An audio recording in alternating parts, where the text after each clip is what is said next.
नमस्कार दोस्तों, स्वागत है आपका हमारे YouTube चैनल पर। आज की इस वीडियो में हम लेके आए हैं बायोलॉजी प्रैक्टिस सेट 2, जो उत्तराखंड पशुधन प्रसार अधिकारी लेक्चरर बायोलॉजी पीजीटी टीजीटी परीक्षा की तैयारी कर रहे अभ्यर्थियों के लिए बेहद महत्वपूर्ण है।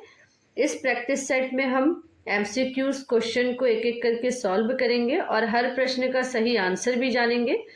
आपसे अनुरोध है कि हर प्रश्न का उत्तर पहले खुद सोचें और फिर अपना आंसर मिलाएं। वीडियो को अंत तक जरूर देखें और वीडियो के अंत में अपना स्कोर भी जरूर गिनें और कमेंट करके बताएं कि आपके कितने प्रश्न सही हुए हैं। तो चलिए बिना समय गवाए शुरू करते हैं। पशुधन प्रसार अधिकारी एवं लेक्चरर बायोलॉजी इम्पोर्टेंट MCQs को प्रैक्टिस सेट 2। तो पहला प्रश्न स्क्रीन पे देखते हैं। गन्ने में CO2 स्वीकारक है। फॉस्फोग्लाइकोलिक अम्ल, ऑक्जेलो एसीटेट, RUBP, फॉस्फोफिनाइल पायरुविक अम्ल। तो ऑप्शन नंबर डी सही हो जाएगा, फॉस्फोफिनाइल पायरुविक अम्ल। क्योंकि गन्ना एक C4 प्लांट है, C4 पौधा है और C4 पौधों में CO2 जो होता है पहला स्थायी एक्सेप्टर RUBP नहीं बल्कि PEP यानी कि फॉस्फोफिनाइल पायरुवेट होता है। PEP कार्बोक्सिलिक एंजाइम की सहायता से CO2 को फिक्स करके ऑक्जेलो एसिटिक एसिड यानी कि OAA बनाता है। ठीक है, क्वेश्चन नंबर दूसरा देखेंगे। एक कोशिका से दूसरी कोशिका में पानी के विसरण को कौन निर्धारित करता है? OP, WP, DPD और TP। तो ऑप्शन नंबर सी सही हो जाएगा, DPD। एक कोशिका से दूसरी कोशिका में पानी की गति मुख्यतः DPD यानी डिफ्यूजन प्रेशर डेफिसिट पर निर्भर करती है। पानी अधिक DPT वाली कोशिका की ओर जाता है, इसलिए ऑप्शन नंबर सी क्या हो जाएगा, सही हो जाएगा। प्रकाश संश्लेषण में दो वर्णक तत्व सिद्धांत दिया गया था, ब्लिंक द्वारा, इमर्शन द्वारा, ब्लैकमैन द्वारा, हैश और स्लैट द्वारा। तो ऑप्शन नंबर बी सही हो जाएगा, इमर्शन द्वारा। क्योंकि फोटोसिंथेसिस में टू पिगमेंट सिस्टम थ्योरी को रॉबर्ट इमर्सन ने प्रस्तावित किया था। इस अवधारणा के अनुसार प्रकाश संश्लेषण में दो फोटोसिस्टम 1 और फोटोसिस्टम 2 महत्वपूर्ण भूमिका निभाते हैं। ठीक है, तो क्वेश्चन नंबर 4 शुरू करते हैं। ग्लाइकोलाइसिस के संबंध में क्या सही नहीं है? केवल ऑक्सी जीवों में होता है, सभी जीवों में होता है, कोशिका द्रव्य में होता है, ग्लूकोज का आंशिक ऑक्सीकरण होता है। तो फोर्थ का ऑप्शन नंबर ए सही हो जाएगा, केवल ऑक्सी जीवों में होता है। ग्लाइकोलाइसिस कोशिका के साइटोप्लाज्म में होता है और यह एरोबिक और एनारोबिक दोनों परिस्थितियों में हो सकता है। इसलिए ये कहना कि ग्लाइकोलाइसिस केवल एरोबिक ऑर्गेनिज्म में होता है गलत है। इसलिए ऑप्शन नंबर ए सही हो जाएगा कि केवल ऑक्सी जीवों में होता है, ये सही नहीं है। ठीक है, उसके बाद क्वेश्चन नंबर 5 देखते हैं। प्रकाश श्वसन का पहला उत्पादक होता है ग्लाइसरीन, फॉस्फोग्लाइकोलेट, ग्लाइकोलेट और सेरीन। तो फिफ्थ का ऑप्शन नंबर बी सही हो जाएगा, फॉस्फोग्लाइकोलेट। फोटो रेस्पिरेशन में रुबिस्को यानी कि RUBISCO रुबिस्को RUBP के साथ ऑक्सीजन का रिएक्शन करवाता है और इसके परिणाम स्वरूप 3 फॉस्फोग्लिसरेट और 2 फॉस्फोग्लाइकोलेट बनते हैं। इसलिए फोटो रेस्पिरेशन का प्रमुख प्रारंभिक प्रोडक्ट फॉस्फोग्लाइकोलेट है। तो ऑप्शन नंबर बी सही क्या हो जाएगा, फॉस्फोग्लाइकोलेट। क्वेश्चन नंबर 6 को देखते हैं। स्पाइलेक्स जेनेलिका में अनुपर्ण किस प्रकार का होता है? स्टिप्यूल का टाइप क्या होता है? एडनेट, संलग्न, अंतःपर्णवर्ती, प्रतानीय और मुक्त पार्श्विक। तो 6 का ऑप्शन नंबर सी सही हो जाएगा, टेंड्रिलर यानी कि प्रतानीय। स्पाइलेक्स जेनेलिका में अनुपर्ण जो होता है टेंडुलर होता है। उसके बाद क्वेश्चन नंबर 7 देखते हैं। दृढ़ बाह्य दलपुंज जो फल के चारों ओर एक आवरण बनाता है पाया जाता है आर्जिमोन मैक्सिकाना में, एजरेटम कोनी ज्वाइंट्स में, बिथानिया सोमनीफेरा में, ब्रेसिका कंप्रेस्टिस में। तो 7th का ऑप्शन नंबर सी सही हो जाएगा, बिथानिया सोमनीफेरा में। उसके बाद क्वेश्चन नंबर 8 देखते हैं। यूनिट टैग में एकल आवरणीय बीजांड इनमें से किसका एक विशिष्ट लक्षण है? गैमोपेटली, पॉलीपेटली, आर्चिक्लेमाइडी, एक बीजपत्रक। तो 8th का ऑप्शन नंबर ए सही हो जाएगा, गैमोपेटली। जाइगोटिक अर्धसूत्री विभाजन पाया जाता है कैरा में, एक्टोकार्पस में, पॉलीसिफोनिया में, सार्गेसम में। तो 9th का ऑप्शन नंबर ए सही हो जाएगा, कैरा में यानी कि कारा में। क्वेश्चन नंबर 10 है। क्लोरोफिल बी किसमें नहीं पाया जाता है? मॉसेस में, फर्न में, हरे शैवाल में, नीले शैवाल में। तो 10th का ऑप्शन नंबर डी सही हो जाएगा, नीले हरे शैवाल में क्लोरोफिल बी नहीं पाया जाता। नीले हरे शैवाल में क्लोरोफिल ए, कैरोटेनॉइड्स, फाइकोसाइनिन और फाइकोइरेथ्रिन वर्णक होते हैं। ये वर्णक इन शैवाल को विशिष्ट नीला हरा रंग प्रदान करते हैं। क्वेश्चन नंबर 11 को देखते हैं। निम्नलिखित में से कौन धान के खेत में मूलतः नाइट्रोजन फिक्सर है? सिलिंड्रोस्पर्मम, साइटोनिमा, नॉस्टोकॉप्सिड और ओलोसिरा। तो 11th का ऑप्शन नंबर डी सही हो जाएगा, ओलोसिरा। ओलोसिरा फर्टिलिसीमा भारत के में चावल के खेत में सबसे सक्रिय गैर सजीवी नाइट्रोजन फिक्सर है। ओलोसिरा चावल की फसल की खेती की भूमिका में व्यापक और मिट्टी की उर्वरता बढ़ाने में उनके योगदान के लिए जाना जाता है। सूक्ष्म जीव नाइट्रोबैक्टीरिया सहित कार्बनिक यौगिक का स्राव मिट्टी में करते हैं जो मिट्टी के कणों के एकत्रीकरण में उपयोग होते हैं और जल योजन और वातन की सुविधा प्रदान करते हैं। उसके बाद क्वेश्चन नंबर 12 को देखेंगे। निम्नलिखित में से किस पौधे में पायरेनॉइड्स नहीं होता है? Scytonema, Chlamydomonas, एंथोसेरॉस, Selaginella. तो 12 का ऑप्शन नंबर ए साइटोनिमा सही हो जाएगा। साइटोनिमा एक नीला हरा शैवाल साइनोबैक्टीरिया है। इनमें पायरेनॉइड्स नहीं होते। पायरेनॉइड्स क्रोमेटोफोर में उपस्थित प्रोटीन युक्त पिंड हैं। इन जीवों को स्टार्च के संश्लेषण और भंडारण से जुड़ा माना जाता है। कुछ शैवाल में पायरेनॉइड्स क्षणिक संरचना वाले होते हैं जो केवल कुछ चरणों में ही पाए जाते हैं। ऐसे मामले में उपस्थित कोशिका की प्रकाश संश्लेषण गतिविधि और संग्रहित खाद्य सामग्री की उपलब्धता से जुड़ी होती है। नेक्स्ट क्वेश्चन देखते हैं। ऑसिलेटोरिया का नीला हरा रंग किसके कारण होता है? Chlorophyll A, chlorophyll B, phycocyanin, chlorophyll A और फाइकोसाइनिन के कारण। तो 13 का क्वेश्चन नंबर डी सही हो जाएगा, आंसर नंबर डी सही हो जाएगा, क्लोरोफिल ए और फाइकोसाइनिन। ऑसिलेटोरिया का नीला हरा रंग क्लोरोफिल ए और सहायक वर्णक सी फाइकोसाइनिन और सी फाइकोइरिथ्रिन के कारण होता है। वर्णक सौर ऊर्जा को इकट्ठा करते हैं और स्टार्च व ग्लाइकोजन को संश्लेषित करते हैं जो बाद में साइनोफाइसिन स्टार्च और ग्लाइकोप्रोटीन में परिवर्तित हो जाते हैं। सामान्यतः ब्रेड मोल्ड के नाम से जानी जाने वाली कवक है अल्टरनेरिया, राइजोपस, पेनिसिलियम, एस्परजिलस। तो ऑप्शन नंबर बी सही हो जाएगा, राइजोपस। राइजोपस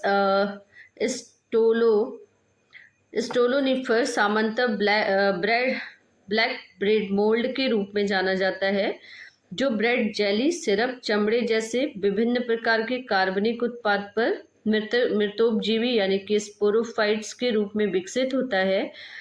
यह जाइगोमाइकोटा का सदस्य है और जीनस राइजोपस में सबसे महत्वपूर्ण प्रजाति माना जाता है।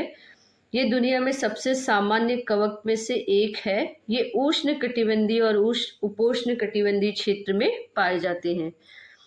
उसके बाद नेक्स्ट क्वेश्चन देखते हैं। पाउडरी मिड्यूल्स सम्मिलित किए जाते हैं एस्कोमाइसिटीज में, बेसिडियोमाइसिटीज में, ड्यूटेरोमाइसिटीज में, जाइगोमाइसिटीज में। तो 15 का ऑप्शन नंबर ए सही हो जाएगा। एस्कोमाइसिटीज में पाउडरी मिड्यूल्स एस्कोमाइसिटीज में शामिल है। पाउडरी मिड्यूल्स एक कवक रोग है जो पौधे की एक विस्तृत श्रृंखला को प्रभावित करता है। पाउडरी मिड्यूल्स रोग कई अलग अलग प्रजातियों के कारण होता है। वे सामान्यतः गोलाकार सफेद पाउडर के धब्बे के रूप में शुरू होते हैं जो पत्तियों, तने और कभी कभी फलों पर भी दिखाई देते हैं। उदाहरण के लिए इरिसिफी पाल्गोनी द्वारा मटर में पाउडरी मिल्ड्यू रोग होता है। ठीक है, तो किसके कारण? इरिसिफी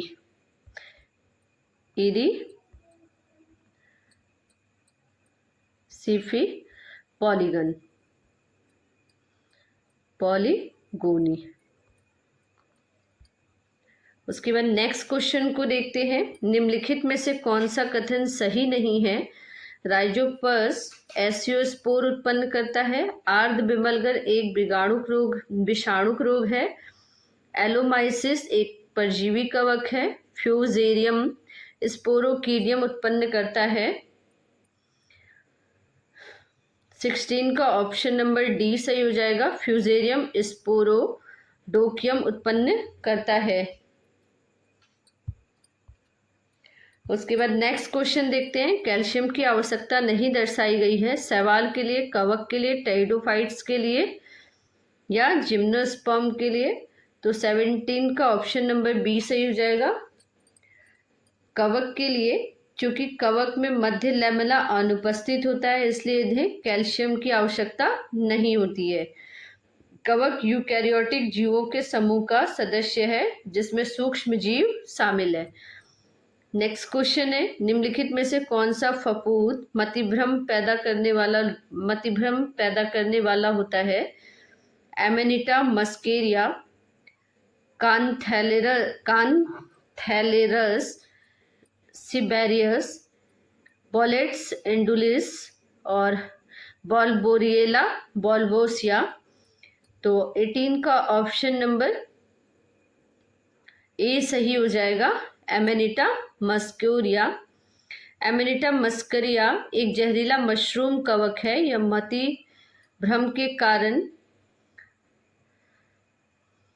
मतिभ्रम का कारण बनता है और फंगस, साइलोसाइबिन और साइलोसिस जैसे मतिभ्रम पैदा करने वाले पदार्थों का श्रावण करता है।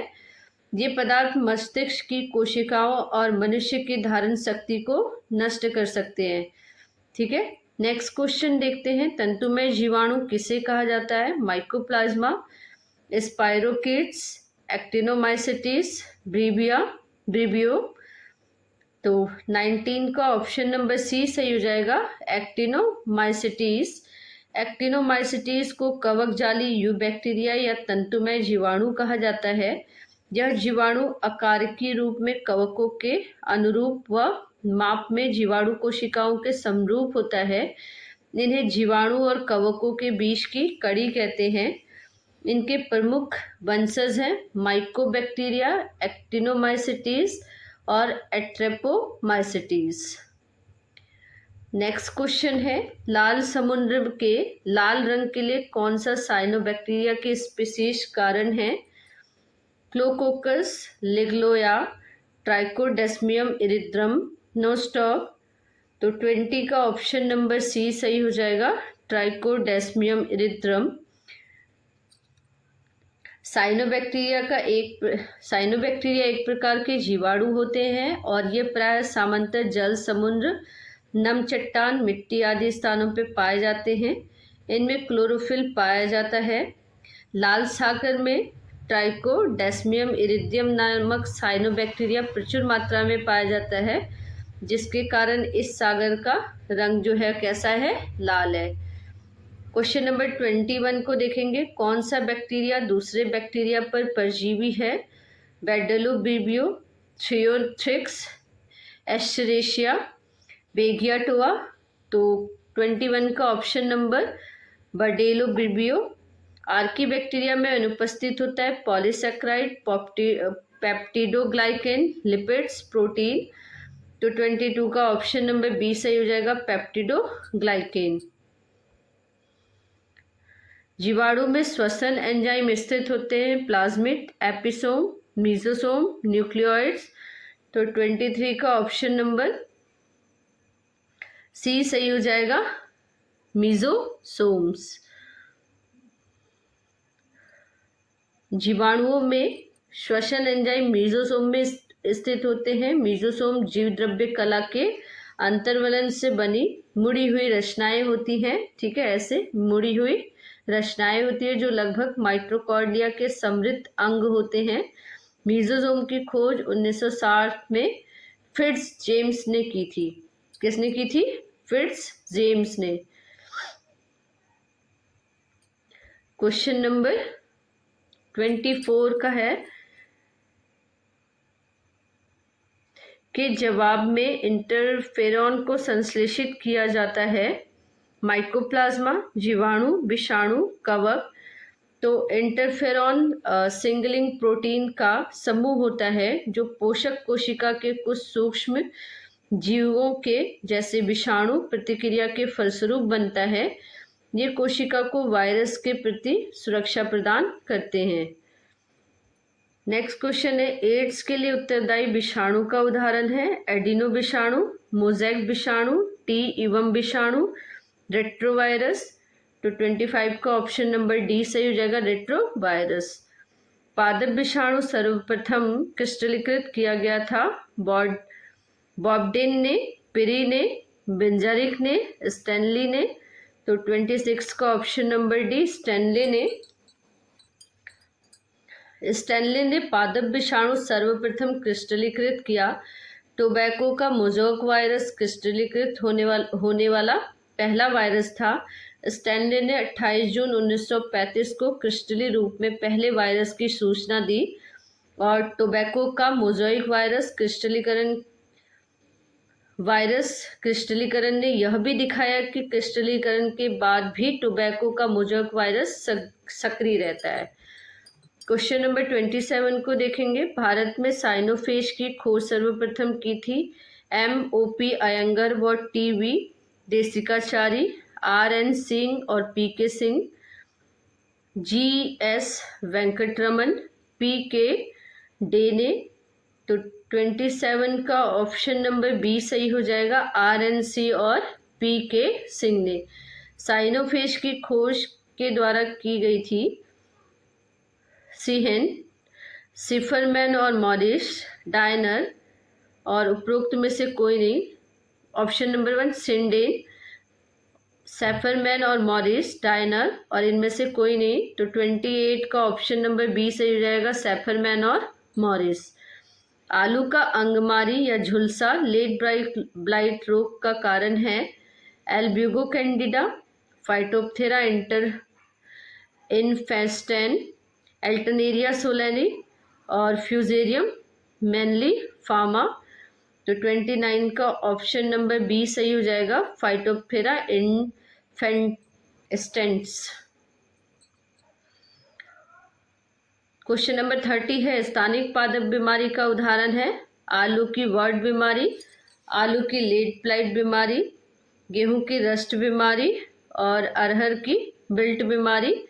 तो 30 का ऑप्शन नंबर बी सही हो जाएगा, आलू की लेट ब्लाइट बीमारी। स्थानिक रोगजनक होते हैं ये, और जो एक लंबे समय से विशेष स्थान पर पाए जाते हैं। उदाहरण के लिए कौन हो गया, आलू की लेट ब्लाइट रोग। क्वेश्चन नंबर 31 को देखते हैं। प्राकृतिक जीन अभियांत्रिक से विकसित पादप रोग है सिट्रस कैंसर, कुर्चिसरोग रोग, किरीट पिटिका, पर्णभता। तो 31 का ऑप्शन नंबर सी सही हो जाएगा, किरीट पिटिका रोग। किरीट पिटिका प्राकृतिक जीन अभियांत्रिकी से विकसित पादप रोग है। एग्रोबैक्टीरियम की पहचान 100 साल पहले प्लांट ट्यूमर क्राउन गॉल पैदा करने वाले एजेंट के रूप में हुई थी? एग्रोबैक्टीरियम TDNA, ठीक है, एग्रोबैक्टीरियम TDNA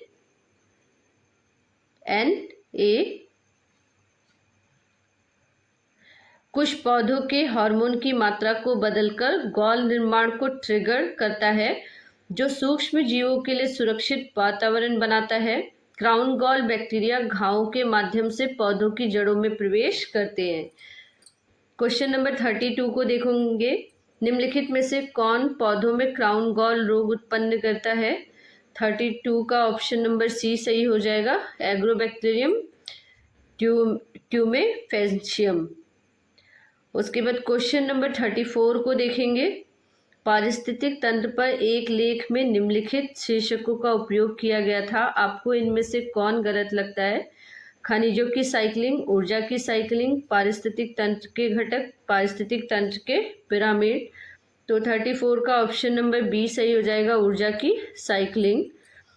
फिर क्वेश्चन नंबर 35 है, हमारे देश में राष्ट्रीय उद्यानों में से किसकी रक्षा करने पे बल दिया जाता है? केवल वनस्पति, केवल जीव, वनस्पति और जीव दोनों, पारिस्थितिक तंत्र।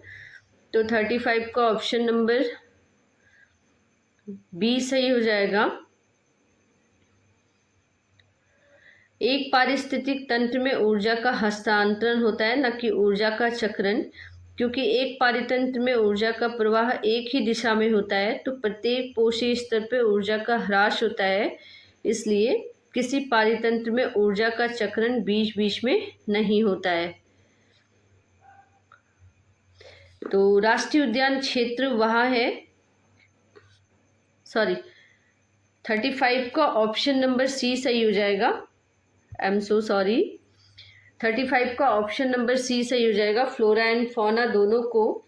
क्योंकि वनस्पति और जीव दोनों ही क्या है, हमारे पारिस्थितिक तंत्र के राष्ट्रीय उद्यान के क्षेत्र हैं, जहां जंगली जानवर और विशिष्ट पौधों के समूहों की कुछ प्रजातियों को संरक्षित किया जाता है। राष्ट्रीय उद्यान वन जीवों के प्रजनन और जीवित रहने के लिए सुरक्षा प्रदान करता है।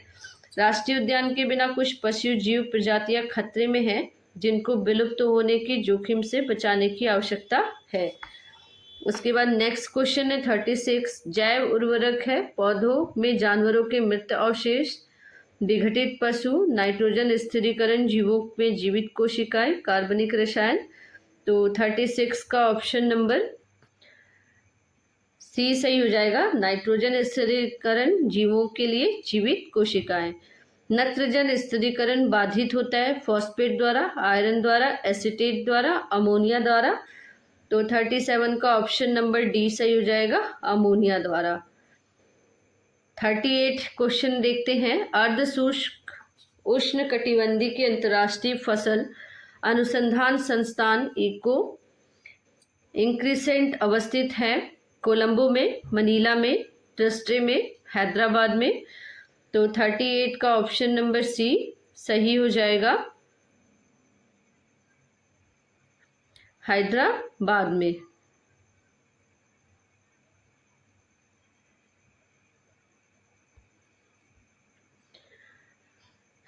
क्वेश्चन नंबर 39 को देखेंगे। भारत में स्थापित पहला जीवमंडल भंडार है मन्नार की खाड़ी, सिंपलीपाल, नीलगिरी, नंदा देवी। तो 39 का ऑप्शन नंबर सी सही हो जाएगा, नीलगिरी। अर्ध शुष्क उष्णकटिबंधीय अंतर्राष्ट्रीय फसल अनुसंधान 39 का है option number C, Similipal. Bharat में स्थापित पहला जीवमंडल भंडार नीलगिरी है, जो 1986 में स्थापित हुआ। अद्यतन केरल, कर्नाटक और तमिलनाडु राज्य इसमें शामिल हैं। उसके बाद बहुत से उष्णकटिबंधों में से एक कीस्टोन प्रजाति फाइनस सेपीपिंडस साइनोडॉन। तो 40 का ऑप्शन नंबर ए सही हो जाएगा, फाइकस। पौधों द्वारा अवशोषित मृदा जल को कहा जाता है क्रिसार्ड, होलार्ड, फुलार्ड, एकार्ड। तो 42 का ऑप्शन नंबर ए सही हो जाएगा, क्रिसार्ड। पेड़ पेड़ों का स्तर विन्यास दिखाई देता है घास के मैदान में, अल्पाइन क्षेत्र में, शीतोष्ण क्षेत्र में, उष्ण कटिबंधीय वर्षा वन में। तो 43 का ऑप्शन नंबर डी सही हो जाएगा, उष्ण कटिबंधीय वर्षा वन में। एक पादप में जल के ऊपर चढ़ने के लिए सही उपयुक्त शब्द है वाष्पोत्सर्जन, जल का अवशोषण, जल का आरोहण, रसारोहण। तो 44 का ऑप्शन नंबर डी सही हो जाएगा, एसेंट ऑफ सेप यानी कि रस का आरोहण। 45 क्वेश्चन को देखेंगे। पौधे के एक भाग का ऊपरी सतह पर अधिक वृद्धि के कारण मुड़ना कहलाता है भूमि अनुवर्तन, प्रकाश अनुवर्तन, अधोकुंचन, अधोवर्तन। तो 45 का ऑप्शन नंबर सी सही हो जाएगा, अधोकुंचन। अधोकुंचन पौधे के एक भाग का ऊपरी सतह पर अधिक वृद्धि के कारण मुड़ना है।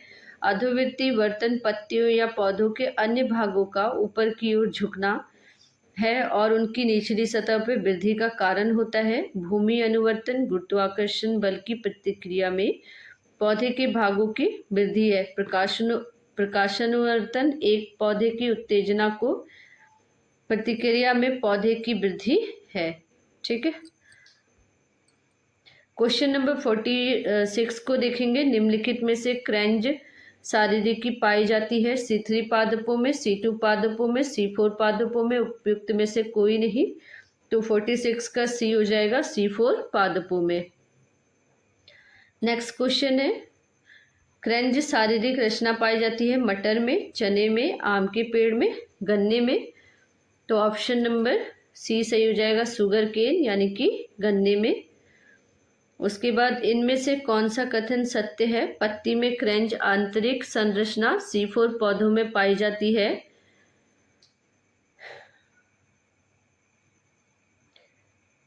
ये सत्य है। पत्ती में क्रेंज आंतरिक संरचना C3 पौधों में पाई जाती है, ये रॉन्ग है। पत्ती की क्रेंज आंतरिक संरचना C3 एवं C4 पौधों में पाई जाती है, ये भी रॉन्ग है। क्रेंज आंतरिक संरचना के बारे में कुछ निश्चित नहीं है, ये भी रॉन्ग है। तो ऑप्शन नंबर ए सही हो जाएगा। उसके बाद पुष्पी पादपों में भोजन का स्थानांतरण होता है ग्लूकोज के रूप में, सुक्रोज के रूप में, स्टार्च के रूप में, माल्टोज के रूप में। तो 49 का ऑप्शन नंबर बी सही हो जाएगा, सुक्रोज के रूप में। बिखरे हुए संवहन पुल निम्नलिखित में से किसके तने की विशेषता है? टेरिडोफाइट्स, एक बीजपत्री, द्विबीजपत्री, इनमें से कोई नहीं। तो 50 का ऑप्शन नंबर बी सही हो जाएगा, एक बीजपत्री। भरण ऊतक का मध्य भाग बना होता है दृढ़ोत्कर, स्केलेनकाइमा, पेरेन्काइमा, कॉलेनकाइमा और सारे। तो 51 का ऑप्शन नंबर बी सही हो जाएगा, पेरेन्काइमा यानी कि मृदुतक से। उसके बाद कैस्पेरियन पट्टी किसकी कोशिका में पाई जाती है? पेरिसाइकिल, परिरम, मज्जा, एंडोडर्मिस, अंतःचर्म और अर्धचर्म यानी कि हाइपोडर्मिस।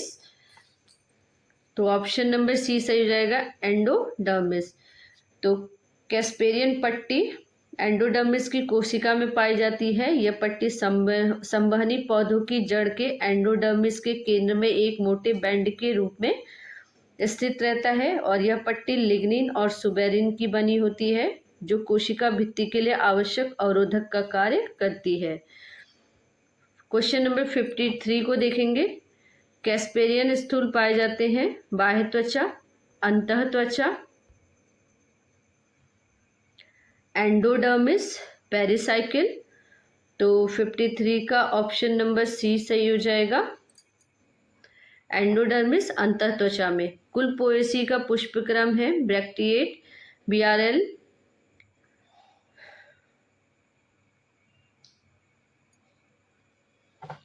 ब्रैक्टिएट, ब्रैक्टियोलेट,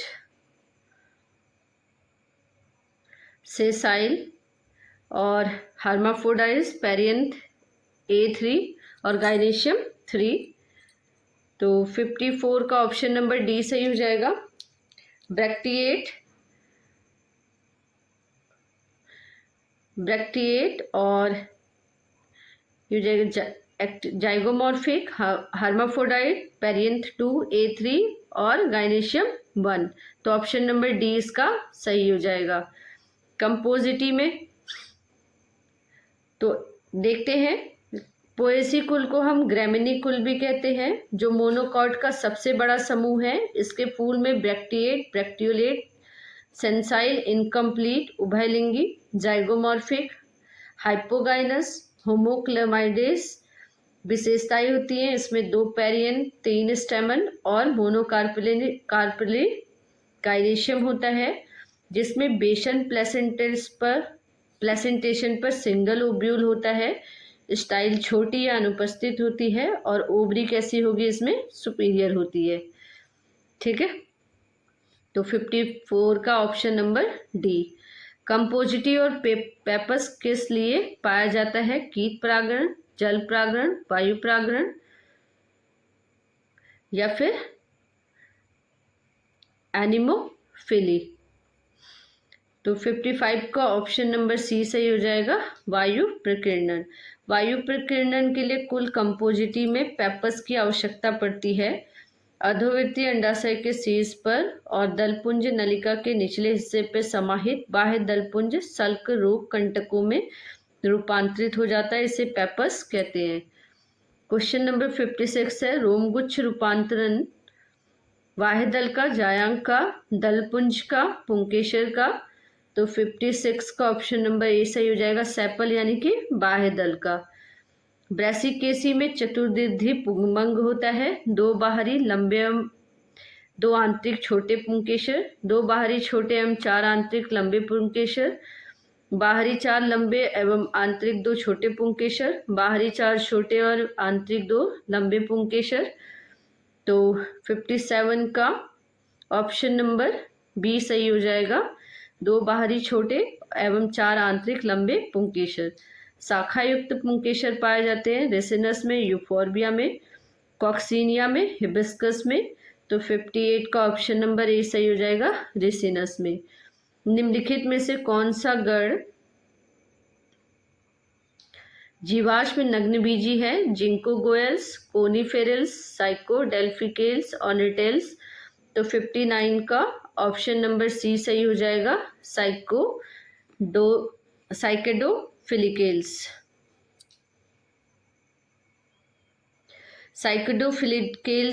फिलिडिकेल्स को हम सीड फर्न भी कहते हैं, और ये जो है जीवाश्म अनावृत बीजी के हैं। ये सभी सदस्य जो है वो जीवाश्म अनावृत बीजी यानी कि जिम्नोस्पर्म के, और ये जीवाश्म नग्न बीजियों का गण है। इसमें कुछ लक्षण फर्न जैसे तथा कुछ लक्षण नग्न बीजी पौधे जैसे होते हैं। जीवित जीवाश्म का उदाहरण है सिट्रस देवदार, जिंको बायलोबा, कस्कुटा। उपरोक्त में से कोई नहीं, तो ऑप्शन नंबर बी सही हो जाएगा, जिंको बायलोबा। जिनको बायलोबा जीवित जीवाश्म का एक अच्छा उदाहरण है। यह एक जिम्नोस्पर्म है। इस पौधे को विलुप्त मान लिया गया है, और किंतु चीन में झिंग्यान प्रांत में इसके सीमित क्षेत्र में उगाए जाने के कारण इसे जीवित जीवाश्म की संज्ञा दी गई है। ऐसा माना जाता है कि चीनी बौद्ध भिक्षुओं ने लगभग 1000 साल पहले इस पौधे को उगाया था। जीवित जीवाश्म जिनको बायलोबा संबंधित है ब्रायोफाइट से, जिम्नोस्पर्म से, एंजियोस्पर्म से, टेरिडोफाइट से।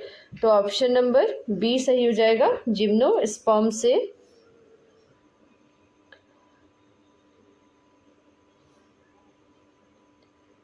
जिनको बायलोबा शेष जिनकांगों की केवल एक प्रजाति है। हालांकि लगभग 200 मिलियन साल पहले पृथ्वी पर कई प्रजातियां थी। जीवित जीवाश्म जिनको बायलोबा जिम्नोस्पर्म से संबंधित है, जैसे कोनिफर, साइकेड्स, नीटल्स। क्वेश्चन नंबर 62 को शुरू करते हैं। निम्नलिखित वंशों के जोड़े में से किसे जीवित जीवाश्म कहा जाता है? साइकस जिनको, साइकस पाइनस, जिनको पाइनस, एफेड्रा पाइनस। तो 62 का ऑप्शन नंबर ए सही हो जाएगा, साइकस एंड जिनको। साइकस साइकेडोफिलिकेल्स और जिनको जिंकोएल्स के वंश को जीवित जीवाश्म के रूप में जाना जाता है क्योंकि यह जीवित जीवाश्म के रूप में पाए जाते हैं। जिम्नोस्पर्म का नाम उनके नग्न बीजों के कारण रखा गया था। उसके बाद क्वेश्चन नंबर 63 को देखेंगे। साहनी ने किस आधार पर जिम्नोस्पर्म के दो प्रमुख समूहों में विभाजित किया है? बीजांडों को अक्षीय अथवा पर्णी उत्पत्ति पर, काष्ठ के संयोजन पे, सामान्य रूप में फर्न समरूपता पर, सामान्य आकार की गुणों पर। तो 63 का ऑप्शन नंबर ए सही हो जाएगा, बीजांडों को अक्षीय एवं अथवा पर्णी उत्पत्ति पर। हॉर्सटेल संबंधित है साइलोफाइटोप्सिडा, साइलोप्सिडा, स्पिनोप्सिडा और टेरोप्सिडा। तो 64 का ऑप्शन नंबर सी सही हो जाएगा, स्पिनोप्सिडा। हॉर्सटेल जो है स्पिनोप्सिडा से संबंधित है और इक्विसेटम फर्न के जीनस से संबंधित है। इन्हें आमतौर पर हॉर्सटेल के नाम से जाना जाता है। हॉर्सटेल का एक अलग विकास रूप होता है। ये पृथ्वी के अधिकांश भागों में आर्द्र वातावरण में पाए जाते हैं। इनके बीजाणु में प्रजनन की क्षमता होती है। इक्विसेटम मरुद्भिद तथा जलोद्भिद दोनों प्रकार का व्यवहार करते हैं। उसके बाद क्वेश्चन नंबर 65, टेरिडोफाइट्स ब्रायोफाइट्स से किस कारण अलग और भिन्न है? चल नर युग्मक, पीढ़ी एकांतरण, एंथ्रीडिया, संवहन ऊतक। तो 65 का ऑप्शन नंबर डी सही हो जाएगा, वेस्कुलर टिश्यू, संवहन ऊतक। ब्रायोफाइट्स गैर संवहनी पौधे हैं और टेरिडोफाइट्स जो हैं वो संवहनी पौधे हैं। ब्रायोफाइट्स पत्तेदार या थैलॉइड शरीर होता है। कोई भी ब्रायोफाइट्स में कोई भी संवहन ऊतक नहीं पाए जाते हैं और कोशिकाएं अगुणित होती हैं। गैमेटोफाइट जो होता है डोमिनेंट और एंथ्रीडियम स्टॉक्ड होता है। टेरिडोफाइट्स में जड़, तना और पत्तियों में विभेदित शरीर, संवहनी ऊतक इसमें मौजूद होते हैं। कोशिकाएं द्विगुणित और स्पोरोफाइट्स डोमिनेटेड, एंथ्रीडियम सेसाइल होता है। ठीक है, इसमें एंथ्रीडियम कैसा होगा? ब्रायोफाइट्स में एंथ्रीडियम स्टॉक्ड होगा और टेरिडोफाइट्स में एंथ्रीडियम सेसाइल होगा। उसके बाद नेक्स्ट क्वेश्चन देखते हैं। रंभ पाए जाते हैं। स्टील इंक्लूड संवहन पुल व मज्जा, अंतस्त्वचा परिरंभ व संवहन पुल, परिरंभ संवहन पुल व मज्जा, बलकुट अंतस्त्वचा परिरंभ संवहन पुल व मज्जा। तो 66 का ऑप्शन नंबर सी सही हो जाएगा, परिरंभ संवहन पुल व मज्जा। टेरिडोफाइट में मुख्य पादप कार्य होता है युग्मोद्भिद, बीजाणुद्भिद, उपरोक्त दोनों, उपरोक्त में से कोई नहीं। तो ऑप्शन नंबर बी सही हो जाएगा, स्पोरोफाइटिक, बीजाणुद्भिद। उसके बाद इक्विसेटम के किस भाग में कैराइनल केनाल पाई जाती है? प्रोटोजाइलम, फ्लोएम, कॉर्टेक्स और पित्त। तो 68 का ऑप्शन नंबर ए सही हो जाएगा, प्रोटोजाइलम में। सिफेलोरियोस एक परजीवी शैवाल है जो चाय और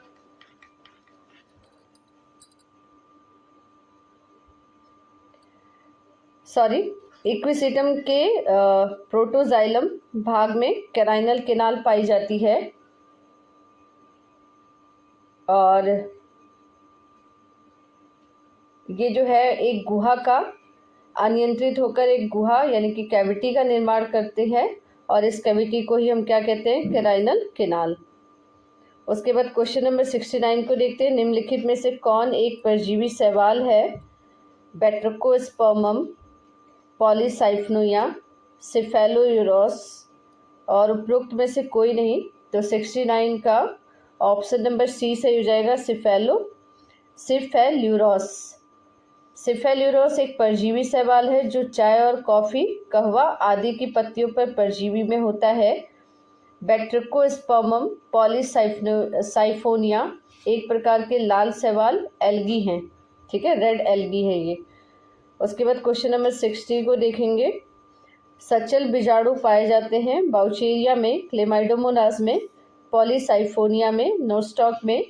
तो 70 का ऑप्शन नंबर ए सही हो जाएगा, बाउचेरिया में।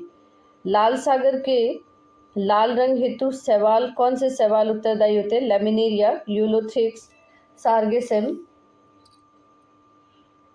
ट्राइकोडेस्मियम।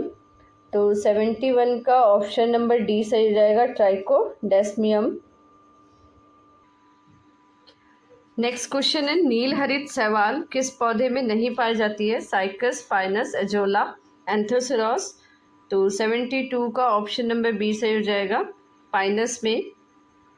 फिर है फ्यूकोजेंथीन मुख्य वर्णक है साइटोनिमा का, कैरा का, एक्टोकार्पस का, बल्बॉक्स का। तो 73 का सी सही हो जाएगा, एक्टोकार्पस। उसके बाद है, वर्तमान में प्रोटिस्ट के अंतर्गत वर्गीकृत समूह कवक समूह को कहा जाता है? जाइगोमाइसेटिस, oomacetes, ड्यूटेरोमाइसेटिस, डिस्कोमाइसेटिस। तो 74 का ऑप्शन नंबर बी सही हो जाएगा, oomacetes। पक्सीनिया ग्रैमिनीस में द्विगुणित पाया जाता है? यूरिडोस्पोर्स, टेलिटोस्पोर्स, बेसिडियोस्पोर्स, एसिडियोस्पोर्स। तो 75 का बी हो जाएगा, टेलियोस्पोर्स। उसके बाद क्वेश्चन नंबर 76 है, पक्सीनिया के टेलिटोस्पोर्स हैं मोनोकैरियोटिक, डाइकैरियोटिक, एकल कोशिका, उपयुक्त में से कोई नहीं। तो 76 का बी है, डाइकैरियोटिक। पक्सीनिया में टेलियोस्पोर लंबी या धुरी के आकार की द्विकोश की संरचना, एक बीजाणु बनाने वाली 2 कोशिकाएं होती हैं। ठीक है, ये बीजाणु बनाने वाली कैसी कोशिकाएं होंगी? 2 कोशिकाएं होंगी। और एक बीजाणु बनाने वाली 2 कोशिकाएं जो एकल कोशिका वाले डंठल की मदद से माइसेलियम से जुड़ी रहती है। ठीक है, ये स्टॉक हो गया और ये होस्ट सेल हो गई। ठीक है, नेक्स्ट क्वेश्चन है, निम्न में से कौन कवक एंटीबायोटिक बनाने का काम आता है? पेनिसिलिन, प्लीस्टिकस, एस्परजिलस, ये सभी। तो 77 का डी हो जाएगा, ऑल ऑफ दीज। पनीर में परिपक्वन में कवक का उपयोग किया जाता है? Mucor, Penicillium, Aspergillus, एगैरिकस। तो 78 का बी हो जाएगा, पेनिसिलियम। पनीर के परिपक्वन में पेनिसिलियम कवक का उपयोग किया जाता है। पेनिसिलियन कम्बेल्टी का उपयोग विभिन्न प्रकार के पनीर उत्पादन में किया जाता है। पेनिसिलियम रोकफोर्टी का उपयोग कई ब्लू वेंट पनीर के उत्पादन के लिए कवक जामन कल्चर के रूप में किया जाता है, जिसे पनीर पकाने और स्वाद उत्पाद में शामिल कवक द्वारा उत्पादित प्रोटीओलिटिक और लाइपोलिटिक एंजाइम दोनों होते हैं। नेक्स्ट क्वेश्चन है, जब कोई फ्लैजेला एक छोर में उपस्थित होता है तो बैक्टीरिया जाने जाते हैं? मोनोट्राइकस,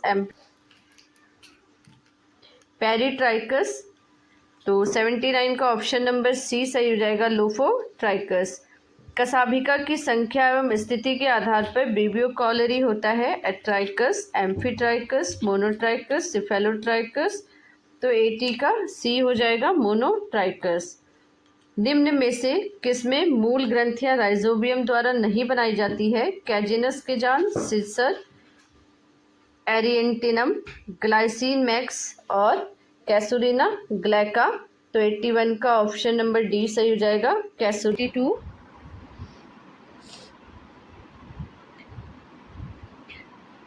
कौन बैक्टीरिया के एंडोस्पर्म में पाया जाता है जबकि कायिक कोशिका में नहीं? Muramic acid, dipicolinic acid, glycolic acid. उपरोक्त में से कोई नहीं। तो 82 का ऑप्शन नंबर बी सही हो जाएगा, डिपिकोलिनिक एसिड। एंडोस्पोर जीवाणु में डीएनए और उसके साइटोप्लाज्म का हिस्सा होता है। एंडोस्पोर में छोटे छोटे एसिड घुलनशील प्रोटीन पाए जाते हैं। ये प्रोटीन हमारे डीएनए को कसकर बांधते हैं और संघनित करते हैं और आंशिक रूप से पराबैंगनी प्रकाश और डीएनए हानिकारक रसायनों के प्रतिरोध के लिए जिम्मेदार होते हैं। कैल्शियम डिपिकोलिनिक अम्ल केवल एंडोस्पोर में पाया जाता है, ना कि कायिक कोशिकाओं में। निम्न में से कौन सा एक आहार वही जीव विष है? टेटनस जीव विष, बोटुलिनम जीव विष, हैजा जीव विष, डिप्थीरिया जीव विष। तो ऑप्शन नंबर बी सही हो जाएगा, बोटुलिनम बोटुलिनम जीवविष। बोटुलिनम जीवविष एक आहार बहित जीवविष है।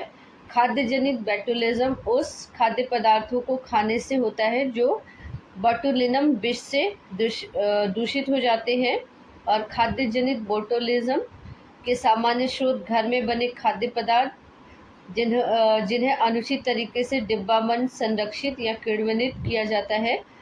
हालांकि सामान्य स्टोर से खरीदे गए खाद्य पदार्थ में भी बोटुलिनम विष से दूषित हो सकते हैं, जैसे शहद, अनाज का सीरा इत्यादि। उसके बाद नेक्स्ट क्वेश्चन को देखेंगे। क्वेश्चन नंबर 84 को सन 1967 में डाइनर और रेमन ने आलू के तर्कु कंद रोगों के कारण कुछ ऐसे जीवों को माना जिनमें न्यूक्लिक अम्ल था लेकिन प्रोटीन का कैप्सिड नहीं था। इन्हें कहा गया प्रियॉन विषाणु, वायरॉइड्स। तो ये ऑप्शन नंबर डी सही हो जाएगा, वायरॉइड्स।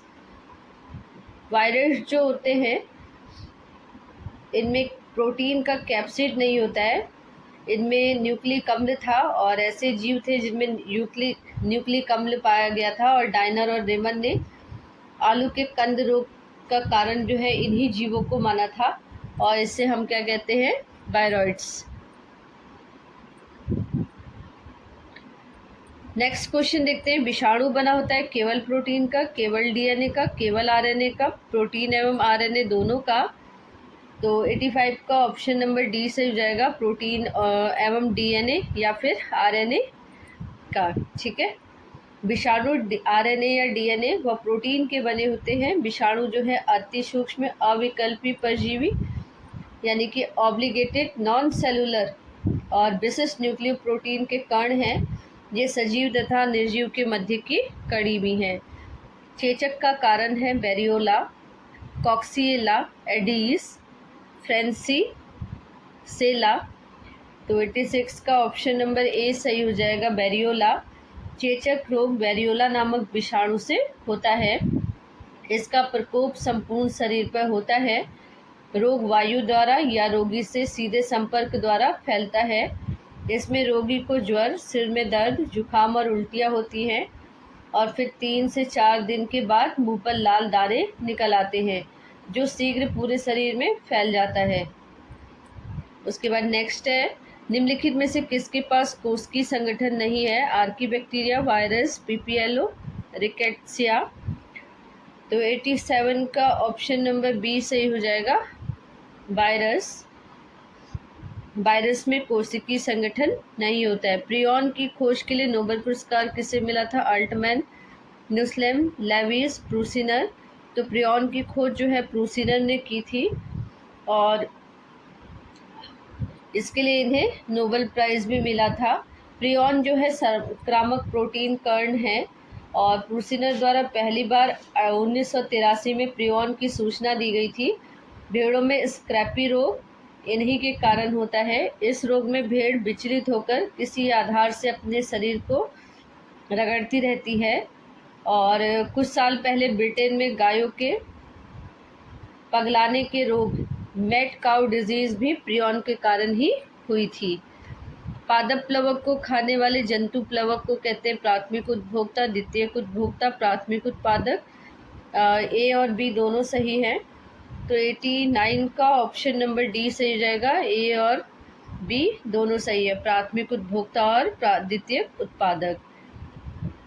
जैवमंडल रिजर्व जैवमंडल रिजर्व का वह भाग जो कानूनी रूप से सुरक्षित है और जहां मानव के किसी गतिविधि की आज्ञा नहीं होती, वह कहलाता है कोर क्षेत्र, बफर क्षेत्र, ट्रांजिशन क्षेत्र, रेस्टोरेशन क्षेत्र। तो 90 का ऑप्शन नंबर ए सही हो जाएगा, कोर क्षेत्र। जैवमंडल संरक्षित क्षेत्र का वह भाग है जो कानूनी रूप से सुरक्षित है और जहां मानव की किसी भी गतिविधियों में की अनुमति नहीं होती, वह कोर क्षेत्र के रूप में जाना जाता है।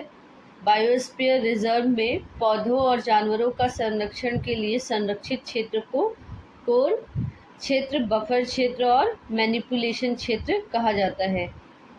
बफर जोन जो होता है कोर जोन के चारों ओर घिरे हुए जोन है, इस जोन में अनुसंधान और शिक्षा गतिविधियों की अनुमति होती है।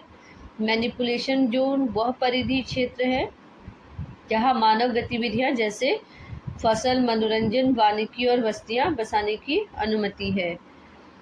क्वेश्चन नंबर 91 को देखेंगे। निम्न में कौन सा उदाहरण अध्ययन पात्र XC जैव विविधता के संरक्षण का है? जीवमंडल आरक्षित क्षेत्र, जीन बैंक, हॉटस्पॉट, सेंचुरी। तो क्वेश्चन नंबर 91 का बी सही हो जाएगा, gene bank. Gene bank XC जैव विविधता संरक्षण का एक उदाहरण है और जीन बैंक एक प्रकार का बायो रिपोजिटरी है जो आनुवंशिक पदार्थ को संरक्षित करता है। नेक्स्ट है पारिस्थितिक तंत्र की प्रेरक शक्ति है उत्पादक। पादपों में पाया जाने वाला कार्बोहाइड्रेट, जैव भार, सौर ऊर्जा। 92 का ऑप्शन नंबर डी सही हो जाएगा, सौर ऊर्जा यानी कि सोलर एनर्जी। जंतु उद्यान स्थल है वही स्थानों के संरक्षण भाग।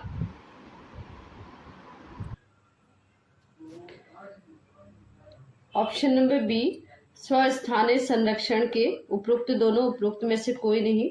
93 का ऑप्शन नंबर ए सही हो जाएगा, एक्स सिटू कंजर्वेशन वही स्थानीय संरक्षण के। Bowman's gland are found in, Bowman's ग्रंथि पाई जाती है external auditory canal, cortical nephrons, juxtamedullary nephrons और ऑल्फैक्टरी एपिथेलियम, घ्राण उपकला। तो 94 का ऑप्शन नंबर डी सही हो जाएगा, घ्राण उपकला में। पैराथायरॉयड ग्रंथि किसके रखरखाव के लिए आवश्यक है? सामान्य शर्करा स्तर, सामान्य मैग्नीशियम स्तर, सामान्य कैल्शियम स्तर, सामान्य सोडियम स्तर। तो 95 का ऑप्शन नंबर सी सही हो जाएगा, सामान्य कैल्शियम स्तर। बेसल उपापचयी मेटाबॉलिक दर किसके द्वारा नियंत्रित होती है? पिट्यूटरी ग्रंथि, अग्नाशय, यकृत और थायराइड ग्रंथि। तो 96 का ऑप्शन नंबर डी सही हो जाएगा, थायराइड ग्रंथि। अग्र पिट्यूटरी से हार्मोन का स्राव नियंत्रित होता है मस्तिष्क के कारक द्वारा, गुर्दों के कारक द्वारा, पक्ष पिट्यूटरी से कारक द्वारा, हाइपोथैलेमस से कारक द्वारा। तो 97 का ऑप्शन नंबर डी सही हो जाएगा, हाइपोथैलेमस से कारक द्वारा यानी कि factor from the hypothalamus. Question number 98 को देखेंगे। जब बच्चा दूध पीना शुरू करता है तो स्तन से दूध निकलने का कारण बनने वाला हार्मोन कहलाता है प्रोलैक्टिन, एस्ट्रोजन, प्रोजेस्टेरोन, एक्सीटोसिन। तो 98 का ऑप्शन नंबर डी से हो जाएगा, ऑक्सीटोसिन। ऑक्सीटोसिन हार्मोन वह हार्मोन है जो स्तन से निकलने के लिए होता है, दूध निकालने के लिए होता है और जो कॉर्पस ल्यूटियम द्वारा स्रावित होता है, जिसे एंटी बॉर्शन हार्मोन भी कहा जाता है। प्रोलैक्टिन अग्र पिट्यूटरी से स्रावित होता है और लैक्टेशन की प्रक्रिया शुरू हो जाती है। उसके बाद क्वेश्चन नंबर 99 को देखेंगे। निम्नलिखित में से आपातकालीन ग्रंथि के रूप में जाना जाता है थाइमस को, थायराइड्स को, पिट्यूटरी को, एड्रेनल को। तो 99 का ऑप्शन नंबर डी से हो जाएगा, एड्रेनल को। निम्नलिखित में से किस ग्रंथि से 4S ग्रंथि किस ग्रंथि को 4S ग्रंथि कहा जाता है? Pituitary, adrenal cortex, adrenal medulla, placenta. तो 100 का ऑप्शन नंबर बी सही हो जाएगा, एड्रेनल कॉर्टेक्स को। 4S का मतलब होता है, 4S का मतलब होता है S फॉर सगर उपापचय, सॉल्ट बनाए यानी कि नमक बनाए, सेक्स हार्मोन और ऊर्जा के स्रोत। ठीक है, तो ये 4 तरीके के S हार्मोन्स हैं। उसके बाद नेक्स्ट क्वेश्चन नंबर 101 आता है। यदि नवजात शिशु से थाइमस ग्रंथि को हटा दिया जाए तो जो कोशिकाएं नहीं बनेंगी वह मोनोसाइट, लिम्फोसाइट, लिम्फोसाइट्स, इओसिनोफिल्स। तो ऑप्शन नंबर 101 का सी हो जाएगा सही, लिम्फोसाइट्स। उसके बाद क्वेश्चन नंबर 102 को देखेंगे। कशेरुकियों के शरीर में आयोडीन का अधिकतम अवशोषण होता है अग्नाशय, यकृत, थायराइड, अधिवृक्क यानी कि एड्रिनल। तो 102 का ऑप्शन नंबर सी सही हो जाएगा, थायराइड्स। हाइपोथैलेमिक विमोचन कारक निम्न में से निम्न के माध्यम से अग्र पिट्यूटरी ग्रंथि तक पहुंचाता है एक्सॉन, रक्तवाहिकाएं, लसिका, ऊतक तरल। तो 103 का ऑप्शन नंबर बी सही हो जाएगा, रक्तवाहिकाएं यानी कि ब्लड वेसल्स। उसके बाद नेक्स्ट क्वेश्चन देखते हैं, निम्नलिखित में से यूरिया के जैव संश्लेषण से में मध्यवर्ती उत्पाद नहीं होता। Arginine, ornithine, succinate, acetyl glutamate, citrulline. तो 104 का सी ऑप्शन सही हो जाएगा, acetyl glutamate. Urea is produced by which enzyme, urea किस एंजाइम के द्वारा उत्पादित होता है। Urease, glutaminase, arginase, aspartase. तो 105 का ऑप्शन नंबर सी सही हो जाएगा, आर्गिनेज। नेक्स्ट क्वेश्चन देखेंगे, निम्नलिखित में से किस उपापचयी अपशिष्ट को उत्सर्जन के लिए एटीपी की आवश्यकता नहीं होती। यूरिक अम्ल, यूरिया, गुआनिन और अमोनिया। तो 106 का ऑप्शन नंबर ए सही हो जाएगा, यूरिक अम्ल। जल के लिए अपारगम्य नेफ्रॉन का भाग है। समीपस्थ नलिका, दूरस्थ नलिका, संग्रहण नलिका, हेनले रूप का आरोही भाग। 107 का ऑप्शन नंबर डी सही हो जाएगा, हेनले रूप। हेनले के लूप का आरोही भाग जल के लिए अपारगम्य नेफ्रॉन का भाग है और आयनों के लिए पारगम्य है। यह यू आकार की संरचना होती है, ठीक है। और जो समीपस्थ घुमावदार नलिका को संरक्षण वाहिनी के द्वारा समांतर डिस्टल नलिका यानी कि डिस्टल ट्यूबल से जोड़ती है। उसके बाद नेक्स्ट क्वेश्चन आ जाएगा, वृक्क शरीर के महत्वपूर्ण अंग है क्योंकि ये इसमें मदद करते हैं शरीर के तरल पदार्थों का विनिमय, अम्ल क्षार संतुलन का विनिमय, रेगुलेशन एसिड बेस बैलेंस, उपापचयी अपशिष्टों को हटाना, उपरोक्त सभी। तो 108 का ऑप्शन नंबर डी सही हो जाएगा, उपरोक्त सभी। वृक्क नलिका न केवल उत्सर्जन करता है बल्कि होम्योस्टैटिक्स अंग के रूप में भी, जिसका तात्पर्य शरीर के तापमान, तरल पदार्थ और अम्ल क्षार का विनिमय भी करना है, विनिमय का संतुलन करना भी है। इसके अतिरिक्त नाइट्रोजन युक्त और अपशिष्ट उपापचयी अपशिष्टों को हटाना भी इसका काम है। नेक्स्ट क्वेश्चन देखेंगे, कशेरुकियों के पेशाब का रंग पीला होता है क्योंकि कोलेस्ट्रॉल, यूरोक्रोम, यूरिक अम्ल, मेलानिन। तो ऑप्शन नंबर बी सही हो जाएगा, यूरोक्रोम के कारण कशेरुकियों के पेशाब का रंग पीला होता है और यह वर्णक हीमोग्लोबिन के टूटने से प्राप्त होता है। पोडोसाइट कोशिकाएं पाई जाती हैं। 110 का ऑप्शन नंबर ए सही हो जाएगा, वृक्क में यानी कि किडनी में। वृक्क में बोमन संपुट यानी कि बोमन कैप्सूल के भीतरी दीवार पे पोडोसाइट सेल्स पाई जाती हैं और ये कुफर कोशिकाएं यकृत में पाई जाती हैं। यह प्रकृति में फैगोसाइटिक होती हैं। पोडोसाइट कोशिकाएं पाई जाती हैं किडनी में, टेस्टिस में, अग्नाशय में, अंडाशय में। तो ऑप्शन नंबर ए इसका सही हो जाएगा, पोडोसाइट्स में, पोडोसाइट्स किडनी में। नेक्स्ट क्वेश्चन है, फिर से बार बार यही क्वेश्चन रिपीट हुए, देखिए। पोडोसाइट्स पाए जाते हैं एस्कॉन नाल में, साइकॉन नाल में, ल्यूकॉन नाल में, उपरोक्त में से कोई नहीं। तो 112 का ऑप्शन नंबर डी सही हो जाएगा, पोडोसाइट मानव किडनी में पाई जाती है। जो बोमन कैप्सूल एक प्याले नुमा ऐसे संरचना होता है, तो बोमन कैप्सूल की दीवार से ये लगे रहते हैं पोडोसाइट्स, ठीक है। और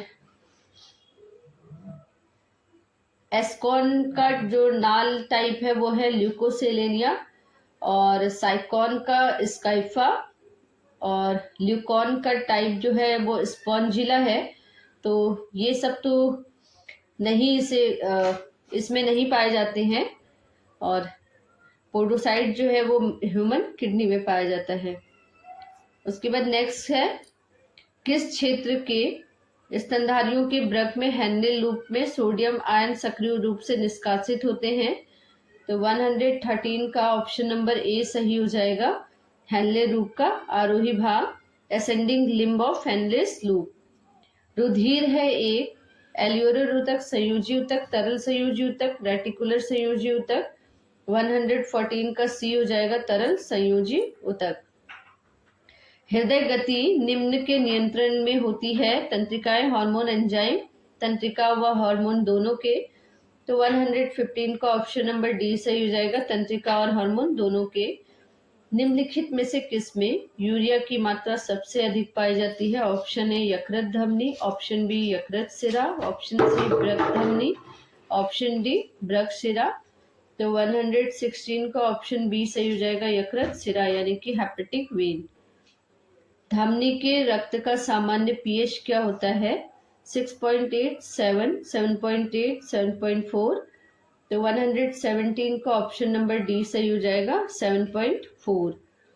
नेक्स्ट क्वेश्चन को देखेंगे। एक स्वस्थ वयस्क मनुष्य का सामान्य सिस्टोलिक रक्तचाप, the normal systolic blood pressure of a healthy adult human being is 120 to 140 mmHg, 90 to 120 mmHg, 60 to 80 mmHg, 160 to 180 mmHg।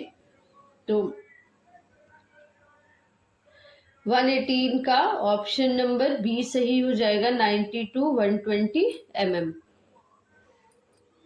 एक वयस्क मनुष्य में सबसे छोटे प्रकार के ल्यूकोसाइट्स हैं लिम्फोसाइट्स, बेसोफिलस, मोनोसाइट्स, इओसिनोफिल्स। तो 119 का ऑप्शन नंबर ए सही हो जाएगा, लिम्फोसाइट्स। निम्नलिखित प्रतिरक्षा ग्लोबिन अणुओं में से कौन सा सर्वाधिक बड़ा है? IgA, IgD, IgM, IgE. तो 120 का ऑप्शन नंबर सी सही हो जाएगा, आईजीएम। रेनिन, एंजियोटेंसिनोजिन, एल्डोस्टेरॉन का एक महत्वपूर्ण घटक क्या है? जेजीए कोशिकाएं, प्लाज्मा कोशिकाएं, मैकुलर कोशिकाएं, इरिथ्रोपोइटिन कोशिकाएं। तो 121 का ऑप्शन नंबर ए, जेजीए कोशिकाएं। जब रक्त की मात्रा कम होती है तो गुर्दों में जस्टोग्लोमेरुलर कोशिकाएं रेनिन के सीधे परिसंचरण से स्रावित करती हैं और प्लाज्मा से रेनिन एंजियोटेसिनोजेन और एंजियोटेसिन 1 में परिवर्तित करता है। एंजियोटेसिनोजेन को एंजियोसिन 1 में परिवर्तित कर देता है। ठीक है, नेक्स्ट क्वेश्चन को देखेंगे। पुरकिंजे तंतु उपस्थित होते हैं फुफ्फुस में, मस्तिष्क में, हृदय में, यकृत में। तो पुरकिंजे तंतु जो है 122 का सी, हृदय में। ठीक है, प्रतिस्कंदन मिश्रित मानव रक्त को यदि अपकेंद्री किया जाए तो निम्न में से कौन सा सर्वप्रथम अपकेंद्रन नली की तली में बैठ जाएगा? Erythrocytes, leucocytes, platelets, plasma. तो ऑप्शन नंबर 123 का ए सही हो जाएगा, इरिथ्रोसाइट्स। सेक्रेटिन एवं कोलेसिस्टोकाइनिन पाचक हार्मोन है, ये स्रावित करते हैं जठर निर्गामी अमाशय, ड्यूडेनम में, इलियम में, ग्रास नली में। तो 124 का ऑप्शन नंबर बी सही हो जाएगा, ड्यूडेनम में, लघु आंत में। पित्त रस की विशेषताएं हैं, इनमें एंजाइम नहीं होता है, इनमें ट्रिप्सिन पाया जाता है या अम्लीय प्रकृति का होता है, इनमें लाइपेज पाया जाता है।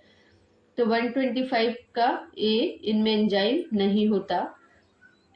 ऑटोजेनी के अनुसार यकृत है बही, एक्टोडर्मल, एंडोडर्मल, मेसोडर्मल, ए और बी दोनों।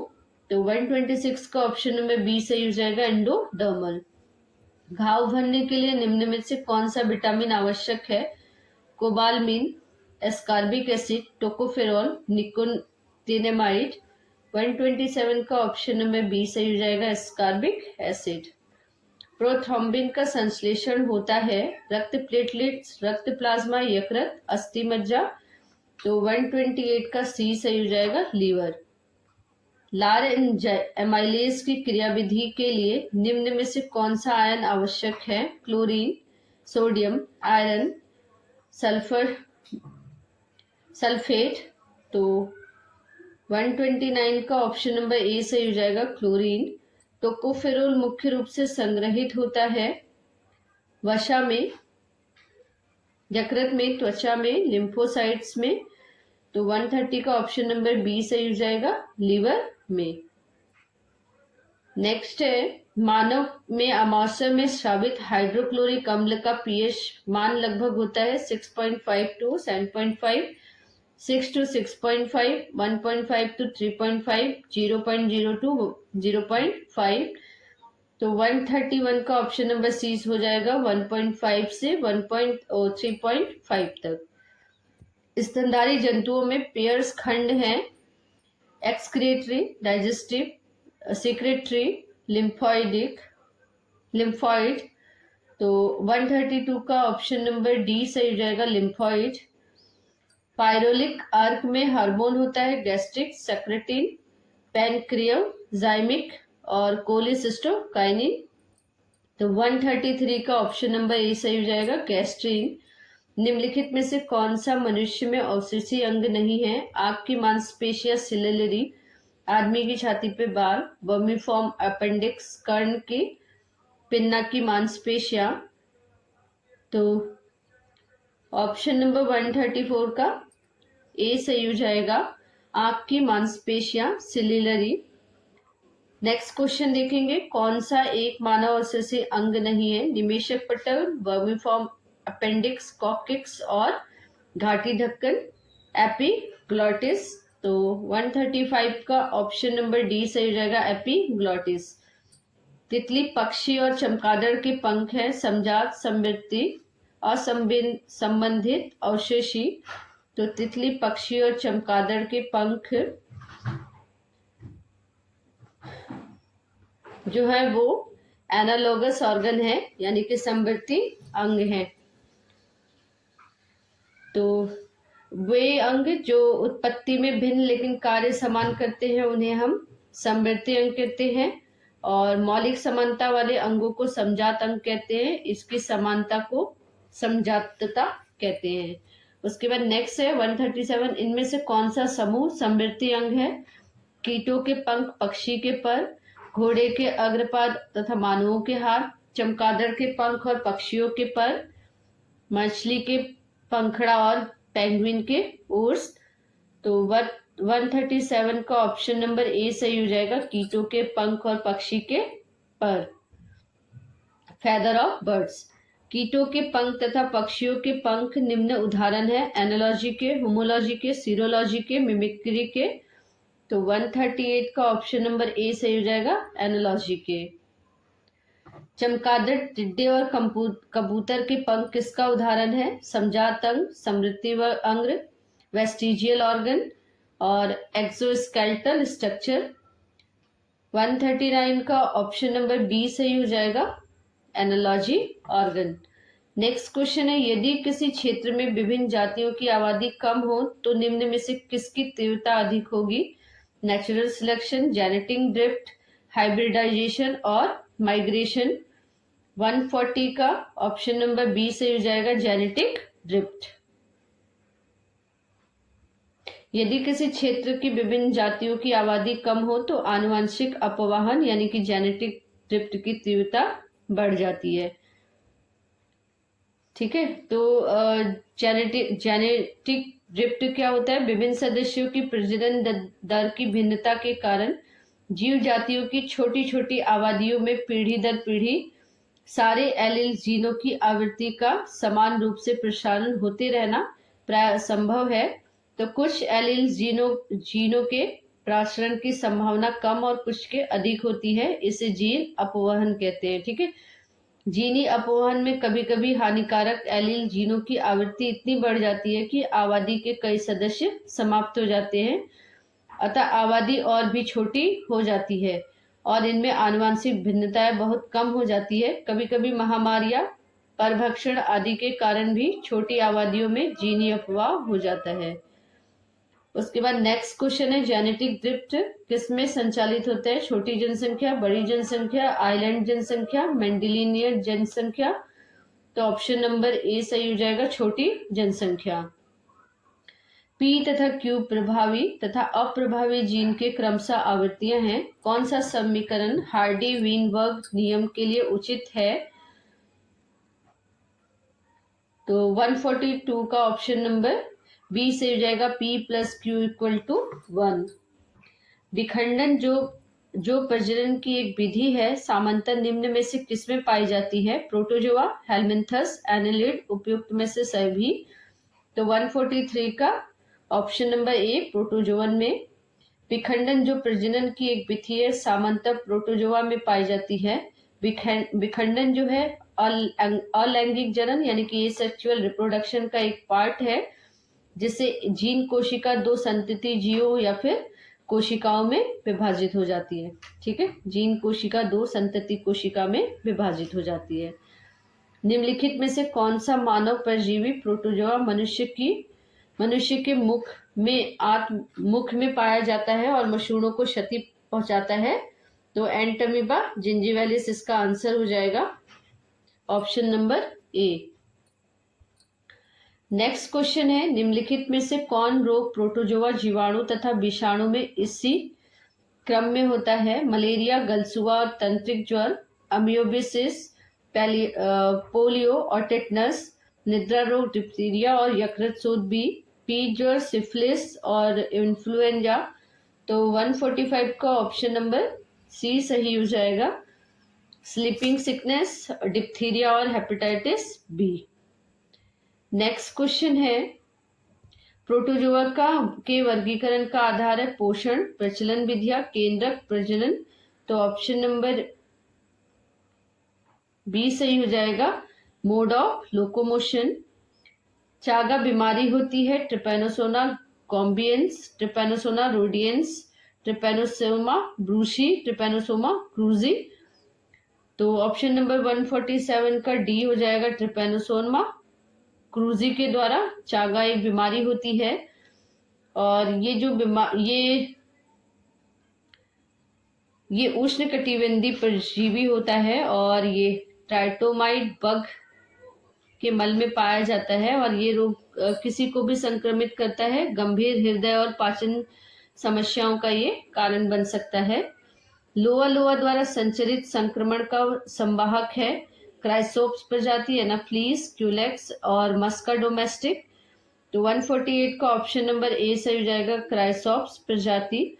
लोआ हेलमिंथ द्वारा संचरित संक्रमण का एक संवाहक क्राइसोप्स प्रजाति की मक्खी द्वारा होता है। लोआ संक्रमण जो है वो क्राइसोप्स जीनस की डियर फ्लाई द्वारा संचरित होता है। लोएसिस चमड़े के नीचे और सब म्यूकोसस ऊतक की एक बीमारी है जो कि हेलमिंथ लोआ के संक्रमण के कारण होती है, जिसे अफ्रीकी वर्म भी कहा जाता है। और ये जो है क्राइसोप्स की मक्खियों द्वारा संचरित होता है। 149 का है नेक्स्ट क्वेश्चन, अमीबा में पोषण का माध्यम है सेप्रोजोइक मितोपजीवी, हेलोफाइटिक पूर्णभोजी पादप, क्रोपोजोइक, हेलोजोइक समभोजी। तो 149 का ऑप्शन नंबर डी सही हो जाएगा, होलोजोइक समभोजी। अमीबा में पोषण का उत्तम माध्यम होलोजोइक पोषण होता है और इस पोषण की प्रक्रिया खाद्य पदार्थों के एब्जॉर्प्शन यानी कि अवशोषण द्वारा होती है। इस प्रक्रिया में खाद्य पदार्थों से पोषक तत्वों को सीधे इनकी कोशिकाओं द्वारा सोख लिया जाता है, जिसे जंतु संभोजी पोषण भी कहते हैं।